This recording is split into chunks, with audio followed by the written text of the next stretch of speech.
नमस्कार, ये आकाशवाणी शिमला है। अब आप नुसरत अंजुम से प्रादेशिक समाचार सुनिए।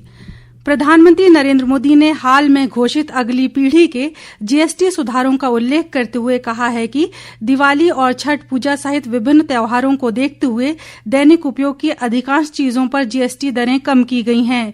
महिलाओं को विशेष रूप से संबोधित करते हुए प्रधानमंत्री ने कहा कि जीएसटी में कटौती से रसोई के खर्चों में कमी आएगी।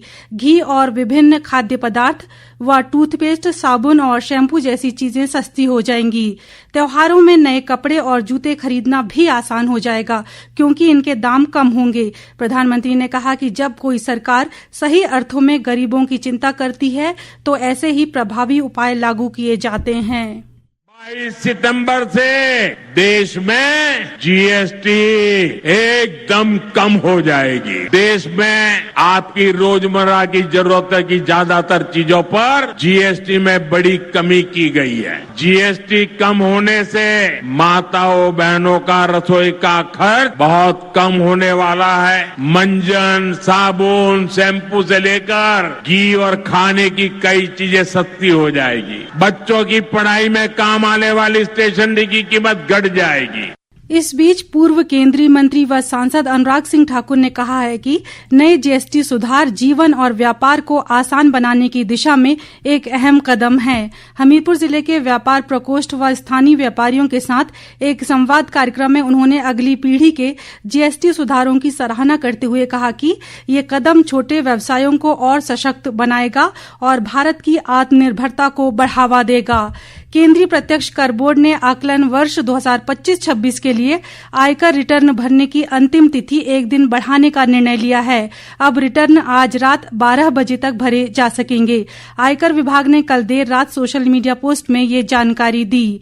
बहुचर्चित विमल नेगी मौत के मामले में गिरफ्तार किए गए एएसआई पंकज शर्मा को एक दिन के रिमांड के बाद आज 3 बजे फिर से सीबीआई कोर्ट में पेश किया जाएगा।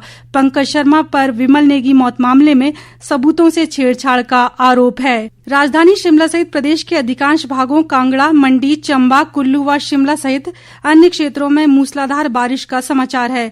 राज्य में जगह जगह भूस्खलन और पेड़ गिरने से कई सड़क मार्ग अवरुद्ध हैं। वहीं करोड़ों रुपए की संपत्ति के नुकसान का अनुमान है। मंडी जिले के धर्मपुर क्षेत्र में देर रात भारी बारिश और बादल फटने की घटना ने भयंकर तबाही मचाई। अधिक जानकारी के साथ हमारे मंडी जिला संवाददाता मुनीश सूद।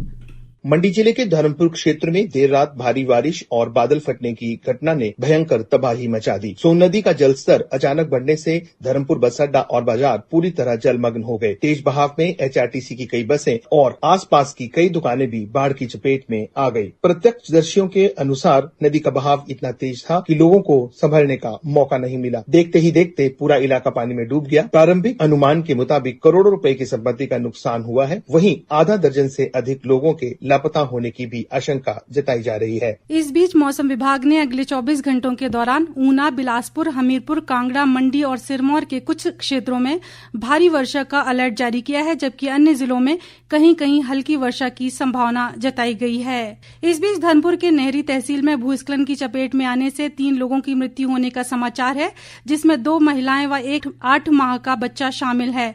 2 अन्य को मलबे से सुरक्षित निकाल लिया गया है, जबकि 2 अन्य लोग अभी भी लापता हैं। राहत व बचाव कार्य जारी है। इसी के साथ ये समाचार बुलेटिन समाप्त हुआ। हमारा अगला बुलेटिन आप सुन सकते हैं दोपहर 3 बजे। नमस्कार।